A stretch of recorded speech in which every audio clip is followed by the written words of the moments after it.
Hi guys, and welcome to Danielle's Denture Diaries. I am Danielle, and tonight, I'm going to be talking about something I found pretty interesting, even a little bit sad, regarding things online to help people cope with loss of their teeth, tooth extractions, loss of teeth.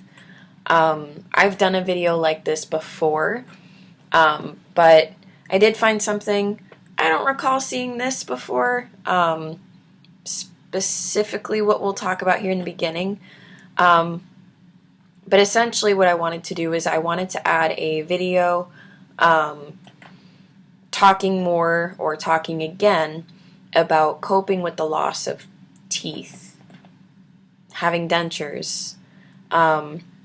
And one of the things I like to do when I'm talking about things like that is I like to go online first, because I know that my ways of coping aren't going to be the only ones that work for everybody. So I like to open my horizons and maybe even trigger other thoughts and ideas that I otherwise wouldn't have thought of on my own. And while I was doing that, there was almost like a wordplay type deal going on. Of course, you can imagine, you search the internet, you search YouTube, you phrase things a certain way because you're trying to find a certain topic, a specific thing about the topic, or, whatever it might be. So, started with this one, and I thought it was pretty easy, pretty straightforward.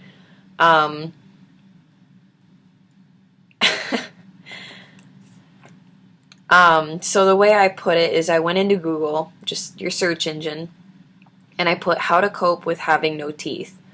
I had tried a few other phrases that weren't quite lining up with what I was looking for, but I put how to cope with having no teeth.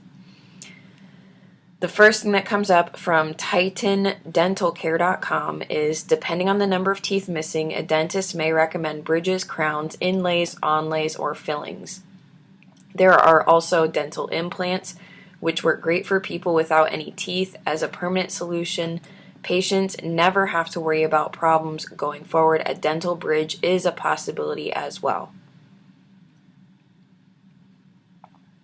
Let's keep going. The next one down, this is from NorthOaksDental.com. It says 3 days to deal with missing teeth. I'm going to be really interested. Go ahead and drop in the comments. When I'm looking this up, are you guys looking for how to physically cope with it? Like, what do you physically do? Like, the actions to take on it? Or are you looking for the mental and emotional? What do you guys think I was looking for? Because this is going to be really interesting here in a second. So anyways, NorthOaksDental.com. 3 ways to deal with missing teeth. Number 1, do nothing. This isn't any dentist's option for patients, but it's something we mentioned because patients often decided not to replace their missing teeth.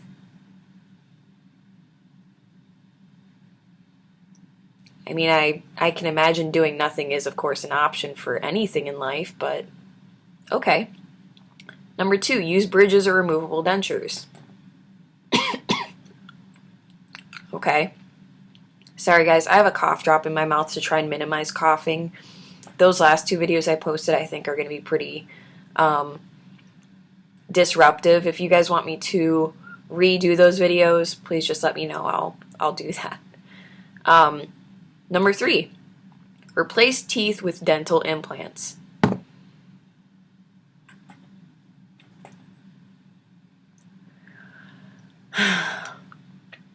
And it gets scarier. Let me just find it here.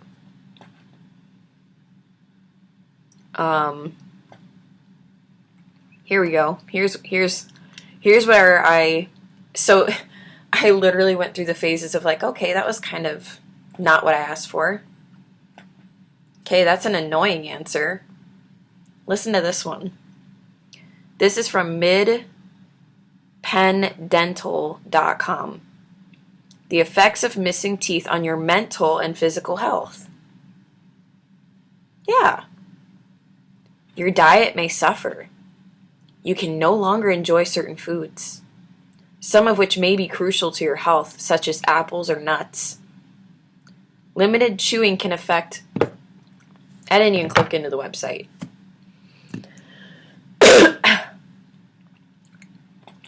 Well, that was annoying. That was very annoying and very frustrating.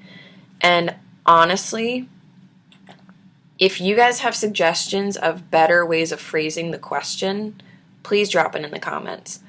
I tried looking up how to cope with tooth extractions.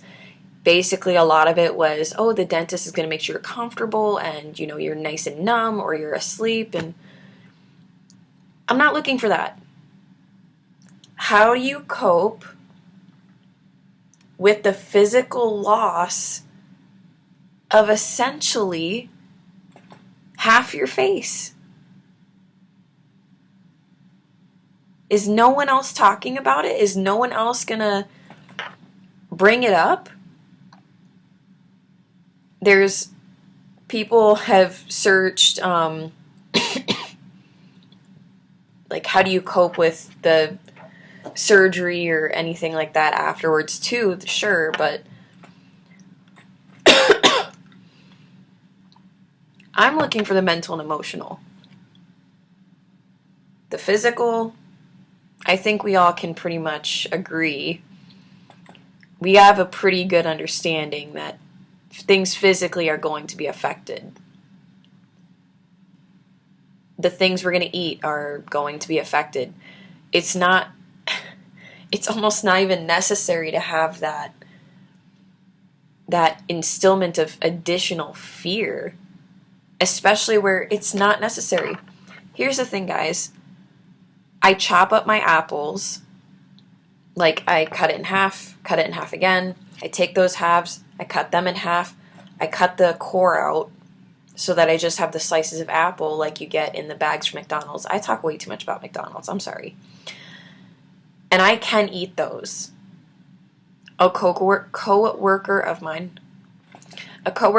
brought in an apple and got worried. She was like, oh no, I forgot, like you might not be able to. And I was like, no, like just, you know, cut me half or whatever. And I cut it up and I ate it and I was like, wow, that's really great. What kind of apples are they?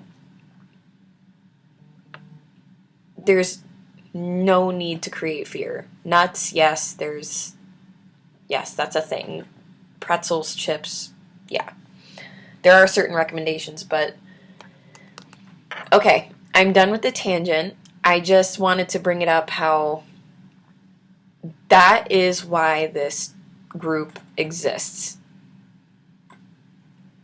The only way that I felt mentally and emotionally prepared was that I went to YouTube and I saw people whose life was very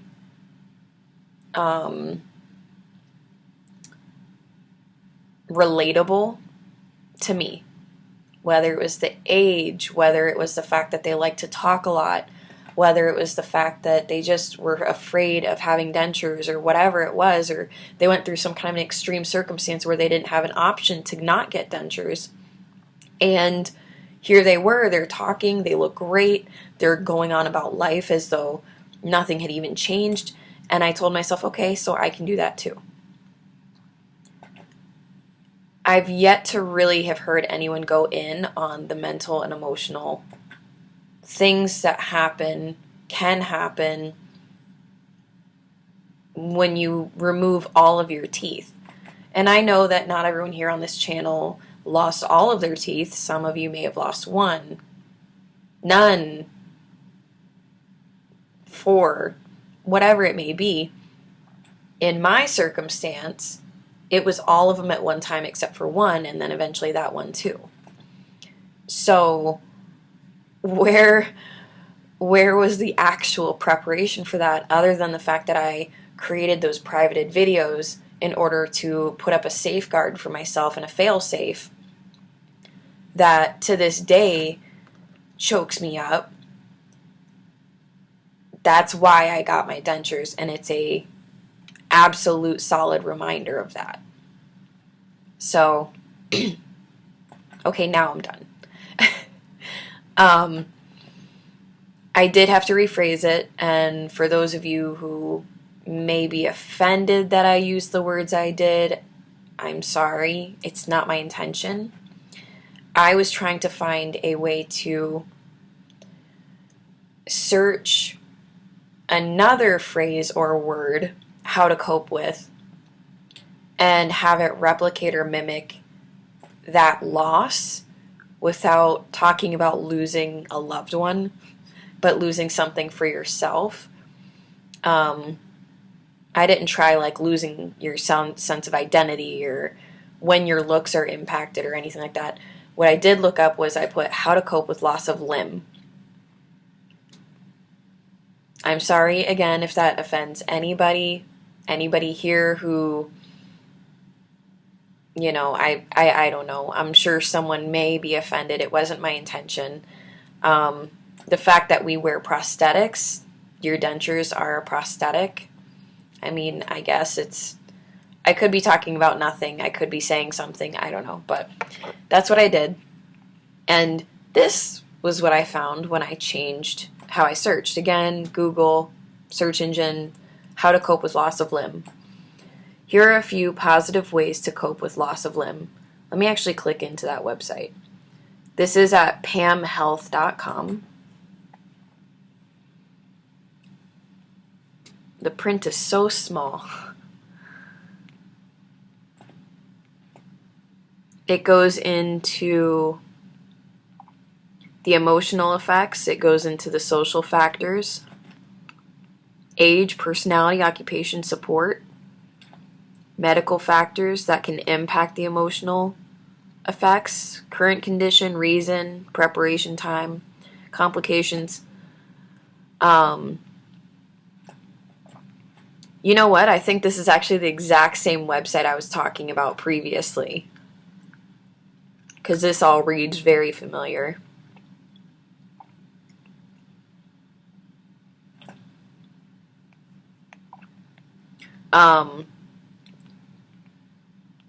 So essentially,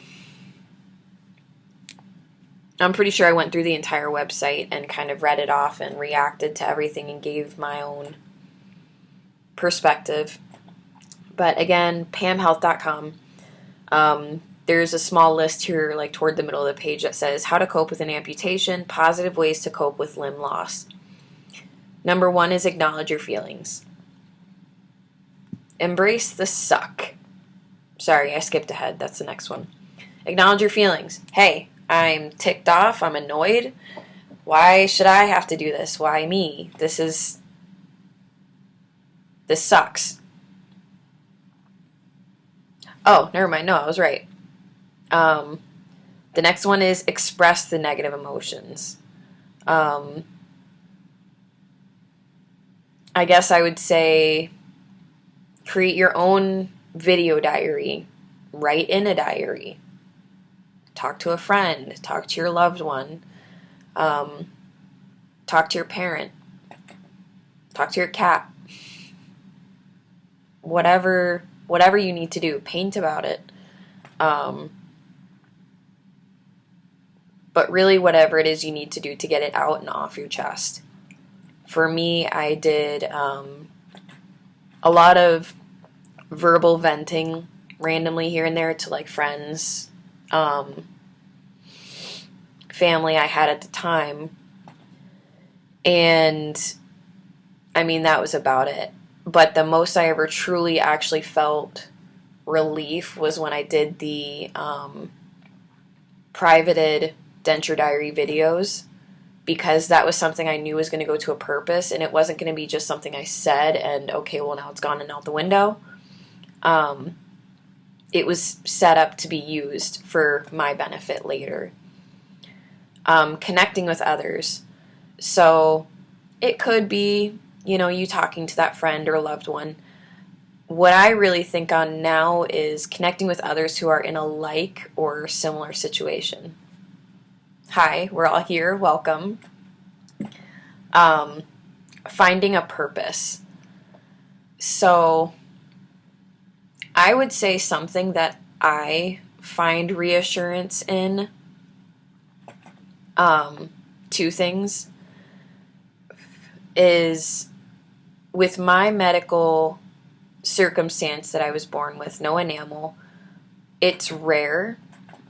So what I see a purpose in it being me is that I would rather it have been me and not my son or somebody else who, if I would have met them in life, met them later in life, I love them, I care about them, it would have hurt me really bad to watch that struggle and not be able to take that pain on myself. So, if anything, I am happy that it was me.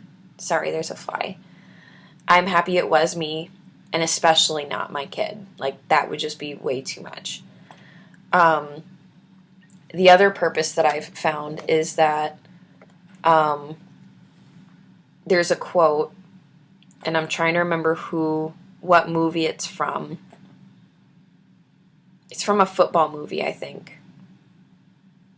It is a football movie, because I think they're in the library. I can't remember the movie. But one of the young football players stands up and essentially gives this really beautiful monologue.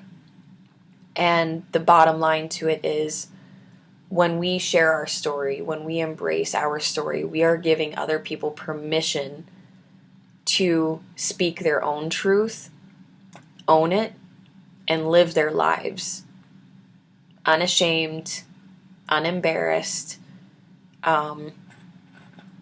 So that's what I kind of did. Is I am a very open book for the most part, and the fact that how old am I now? 27, 28? I always say 23, but it's not true. But anyway, but I always, I don't mind saying, yeah, I'm younger. I wear full dentures. I eat pretty much normal. I speak mostly normal. And that's it. Set meaningful goals. I was really looking forward to taking my first few pictures with my son after surgery, no matter how swollen my face was. That was something I just had to do. So I was able to take pictures pretty much right away. It didn't require talking, so that was pretty easy. I had already told myself that I wasn't going to push myself into eating solid foods early on. So me just honestly eating regularly was one of the more important goals, was staying regular with food, some kind of food. And also practicing talking before I would go into work. After my time off was over, or before my time off would be over, I really wanted to make a point to learn how to talk again and how to maintain and adjust my facial muscles and control, because I had to learn how to have a different type of control with my muscles in my face. But yeah, just one thing at a time, small goals. Creating a daily routine. Kind of hard not to when your dentist is very particular on how to take care of your face and your dentures after your surgery. So you establish a routine. What I will say is, create a daily routine that's comfy and sustainable.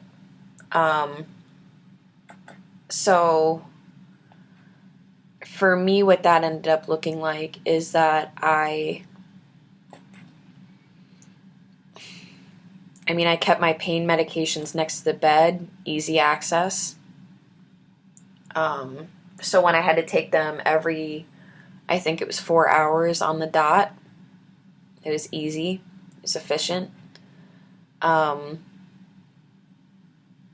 I would not turn on the bathroom light. I would turn on the little lamp I had in the bathroom because it was much softer, much more forgiving lighting. And it was a lot easier to not look in the mirror while my dentures were out until I was ready to face that head on. I also had started showering with the light off. That may be scary, maybe, I don't know, but the light off, again, just keeping that light lamp on. The reason being, I would typically take my dentures out while I was in the shower, or before I would get in the shower, do a full cleanse of whatever, and then get back out. But because I felt so vulnerable and so self-conscious, I just needed the most forgiving, peaceful space possible. So keeping the lights lower was nice to have. What I wish I would have done more with that daily routine is I do wish I would have still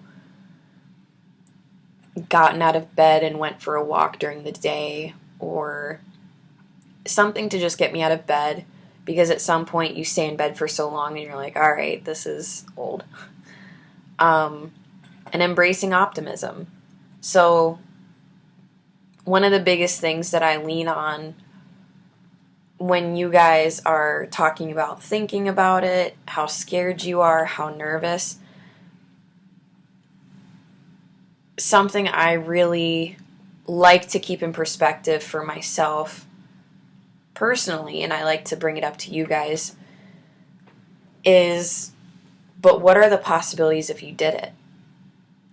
If you're at a point in time right now where you're already thinking about it, your life has already been impacted. It must have, or you wouldn't be here.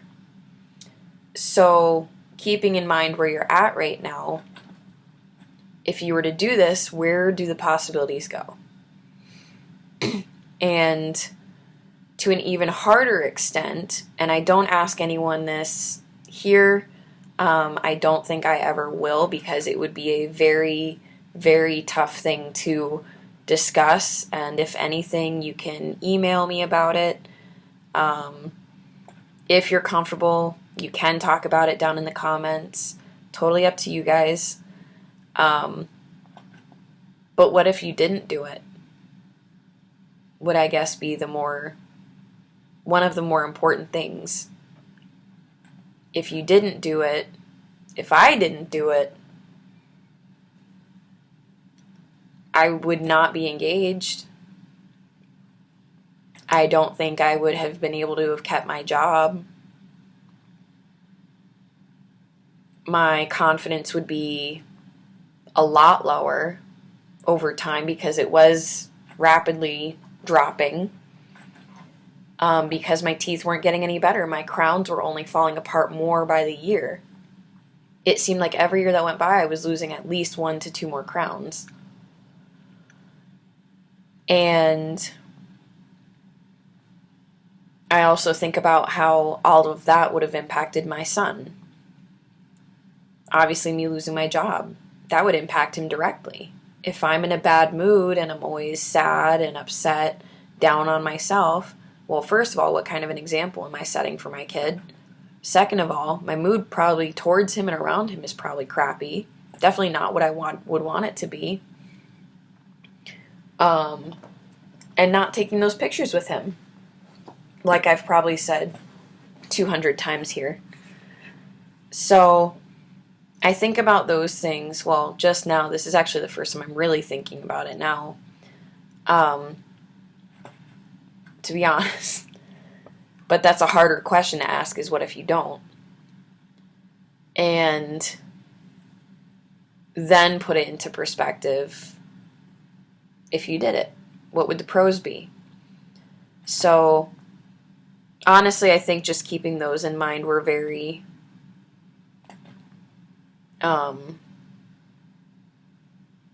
very important to me. Yeah, I think I do remember actually going through this entire website, and that's what I did. I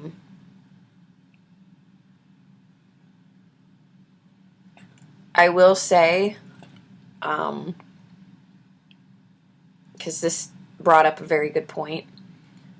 This channel is not your therapy.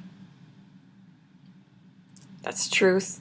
As much as I love this channel and this support group, as long as we're talking about the mental and emotional well-being, this is not therapy. I'm not a licensed counselor or therapist.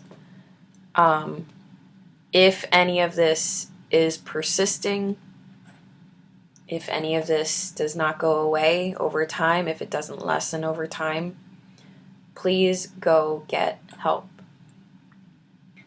And I will put some links down in the description. Please don't feel like this is a one-stop shop and hopefully it cures everything, because I can say it right now, it's not going to cure everything. In fact, other channels might even help you better. A Facebook group might help you better. Your mom might help you better. Your brother-in-law's cousin might help you better. Or maybe you do need a therapist. Maybe you do need a counselor. Just to be absolutely clear. But yeah. So, another point, going back to the Google search engine and scrolling down a little bit more, is what happens mentally when you lose a limb. Again, I'm not saying that losing teeth is like losing a limb. Both could end up leading to prosthetics, but anyway. Traumatic limb loss can lead to post-traumatic stress disorder, PTSD. Besides dealing with anxiety and depression, people who lose a limb in a traumatic injury may show signs of PTSD. This could include panic attacks and flashbacks during the day, or nightmares that affect the quality and quantity of their sleep. And that's from armdynamics.com. Okay. Again, if you get to that point, you need help beyond this group. This group is here for you. We are here to support you. We are here in your corner.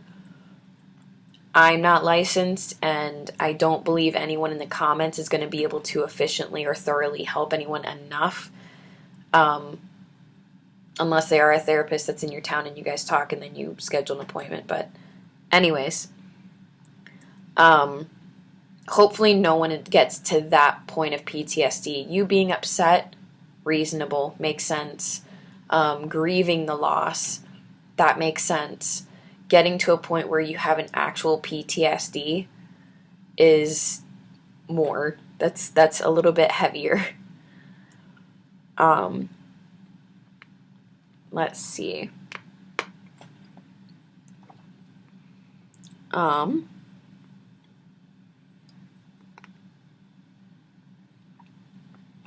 Yeah, so that was the psychological effects of losing a limb.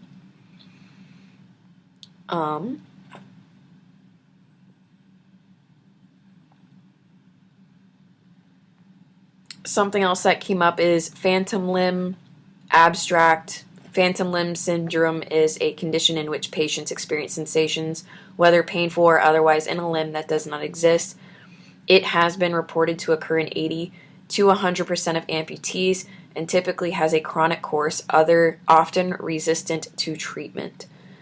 And that is at pubmed.ncbi.nlm.nih.gov. I can't say from having a arm or leg removed. What I have heard of, and I myself sometimes here and there get, is phantom pain in your mouth. Some people think it's like a tooth throbbing again because that's what they're used to experiencing. I don't know if that's just maybe something that the brain remembers and holds on to like a scar, and over time it eventually fades, or what. For me, it's always been almost like a popcorn kernel getting stuck between my teeth. Like, I remember what that used to feel like, and I almost sometimes still get a very similar kind of feeling. So, I mean, that's a part of it. let's see. Another one would be stages of grief. I believe I talked about this in the previous video as well. So the stages of grief can be or are denial, anger, bargaining, depression, and acceptance. So when I think denial, I don't remember what I said in the other video, but when I think of denial now, I guess I think of my earlier teen years when I first got the crowns and everything. I said, oh, this is normal. Like, every kid goes through this, and it's not going to affect me long term. This is just something to do, and then at the end of it, I'll be just like everybody else. I didn't really get angry until I was probably 19, 20 years old. And I got angry because it turned into, like, why me? I had looked online and I saw that me not having enamel could have been a side effect from my mom not being the best at nutrition while she was pregnant with me, or perhaps before. So I was angry with her even. But yeah, just angry.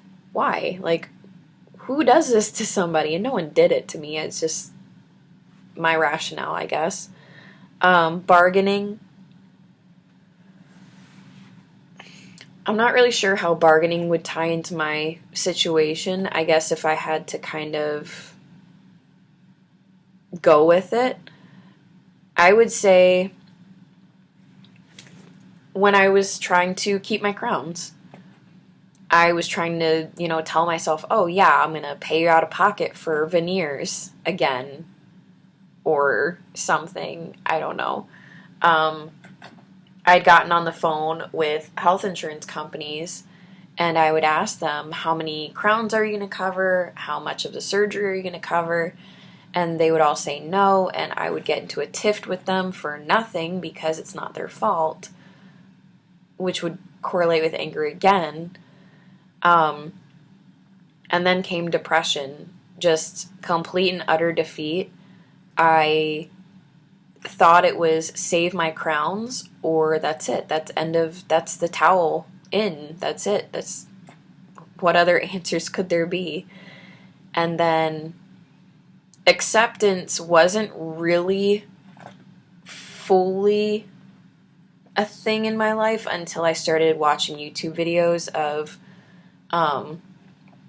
people with dental issues, different dental circumstances, and then coming across people with dentures. Okay, yeah, did I ever see myself actually getting dentures? No. I don't think anyone ever wakes up in their younger years and says, oh, I'm going to get dentures. Not someone with otherwise healthy teeth. So I certainly never planned for it, but the more I watched the videos and I could relate to those people and I could see myself like, hey, I like how she even does her makeup, and look at how great she talks and all these different things, it just eventually led into, this might be an answer. And once my front tooth got knocked out, I leaned into those videos even more. I was like, okay, this actually has to become a actual idea because I'm running out of time and I'm running out of options here.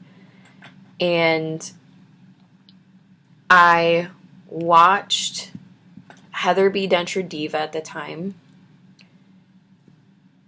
And it's not the girl with the smile. There's another girl. I follow her on Instagram too. Let me just see real quick. But the point is I watched those two people, and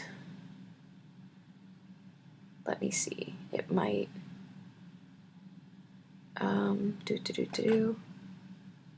counts. No. Sorry. Anyways, but I watched those people, and that was when I was like, okay, this is truly something I need to actually take seriously, because what else am I going to do? And then I called the health insurance again, and I asked them, okay, so you don't cover crowns, you don't cover any of that because you want to claim it's just for the cosmetic side of things. What about, okay, just a full extraction? And they said, yep, we'll cover that. I said, okay. What about full dentures?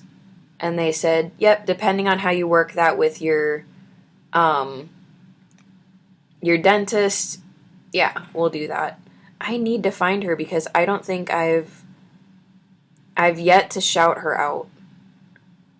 And she absolutely deserves it. Hold on.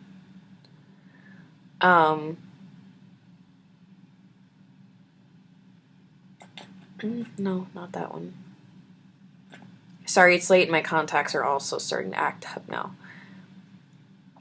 But that's what I did. I plan on making another video eventually where I found her. I will talk about the different YouTubers I used to watch, and I want nothing more than to just open up that horizon to you guys. And who else could you be watching, and who could you even maybe be leaning into more than here on this channel? Because the reality is that this support group doesn't stop within this specific channel. It goes all over the place, all over YouTube, all over different Facebooks, some Instagrams even. So the other person I saw, Heather B. Denture Diva, she does a lot of like giveaways and things like that. The other one that really catapulted me is My Reason to Smile. Or if you go to her Instagram, it's _ My Reason to Smile. Or Alex Sandrowski is what it says. She is also an ambassador for Cushion Grip. So that was where I first learned about Cushion Grip, and I watched, I think, one of her demos first. Because Heather B. Denture Diva uses something else, Denture Fit. Yeah. But anyways, I just wanted to talk to you guys about the mental and emotional behind dealing with not having your biological teeth anymore. Let's be honest, is it a great and wonderful positive step in the right direction? Yes. It does come at a little bit of a price. There's a little bit of a loss to be reckoned with. Some people, hey, good riddance. Some people keep their teeth even in a jar, I guess. They ask their surgeon to keep them for them. That was not me. I had to mourn a loss. And eventually I came out of it because I was like, okay, well, what am I missing exactly? The fact that they broke, they hurt, they didn't look good, they didn't serve their purpose, I couldn't eat with them. So, anyway, I hope you guys also found that just as interesting as I did, that websites specifically geared toward teeth loss, they either say nothing actually helpful, or they sprinkle a little bit of light and possibility, and then they smack you with a commercial, essentially, where they're trying to sell you their own product of dentures, or hey, come book your consult with us, we'll do your tooth extractions. But yeah, so it's just all the more reason why we're here, and why I'm so set and happy that this channel, this group exists for you guys. Because hopefully we can stop other people from falling into that pit by themselves and spiraling into who knows where. And if you do like videos like this one, please hit the like button. If you would like to, leave a comment. Tell me about other things that I could be covering with the aftercare series, or maybe I should even, at this point, even get into a prep work series at some point. And if you'd like to see more videos from me in the future, go ahead and subscribe, and I'll see you guys later. Bye.